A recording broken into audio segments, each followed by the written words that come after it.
The severe weather system that's caused havoc and heartache across the state has finally moved offshore. But in its wake, a large region still grappling with a flood emergency. It's been another day of one dangerous rescue after another. We begin tonight with Carly Cook in the Hunter. And Carly, the rain might have stopped, but the water hasn't gone away. That's right. I'm in Singleton, which is virtually an island right now. Roads remain cut off, although the SES has managed to reach some isolated properties. While the Hunter River peaked early this morning, water levels are receding very slowly. And it's not just the Hunter waiting for water levels to go down. On the Central Coast, up through the Hunter, and on the Mid-North Coast, the experience is the same. It was just full on. It was like a wave. Look, it came up really, really quickly. The water just rose so rapidly. It's resulted in dozens of rescues being carried out over the past 2 days, like this one in Wingham. And this police operation in Kempsey, where a 72-year-old woman was trapped in her car for 45 minutes with water up to her neck.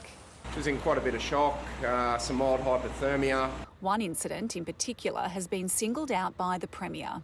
I think everyone would have been moved to see the rescue of that 10-month-old baby. The first call that came across, the baby was not breathing and had blue lips. These lifesavers used an inflatable life raft to ferry the 10-month-old and her mother out of floodwaters in Bulga near Singleton.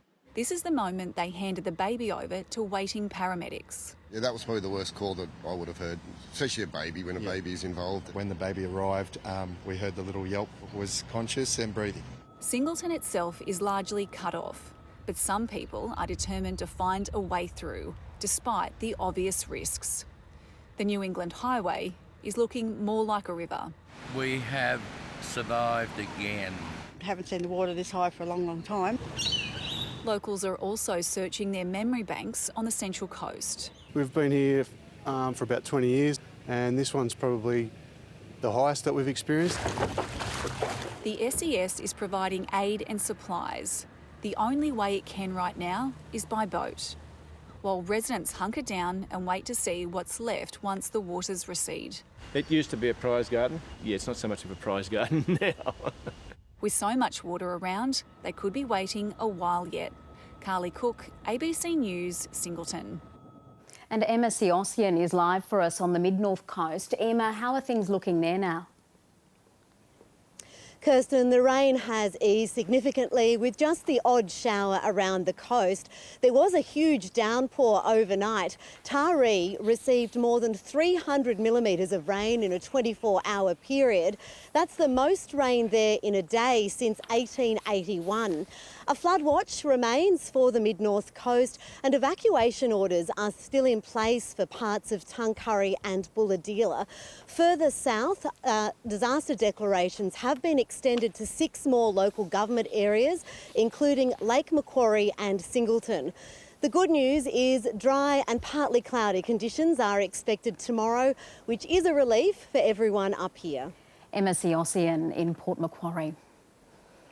Well, in parts of Sydney, the daunting task of cleaning up is well underway.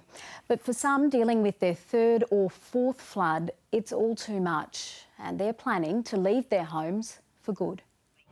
As flooding eases, some residents in Sydney's northwest are returning home. It's the 4th flood in 18 months for Liz Butler. So this time it was worse, so it's come up through the floorboards. So all downstairs we've had to take all the flooring out. She's called McGrath's Hill her home for 13 years, but now she wants to leave.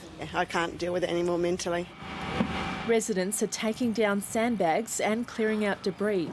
This family doesn't have insurance and now face a hefty damage bill. Many companies won't cover us. As soon as we tell them the address, they say no. They say the government's recovery payment doesn't go far enough.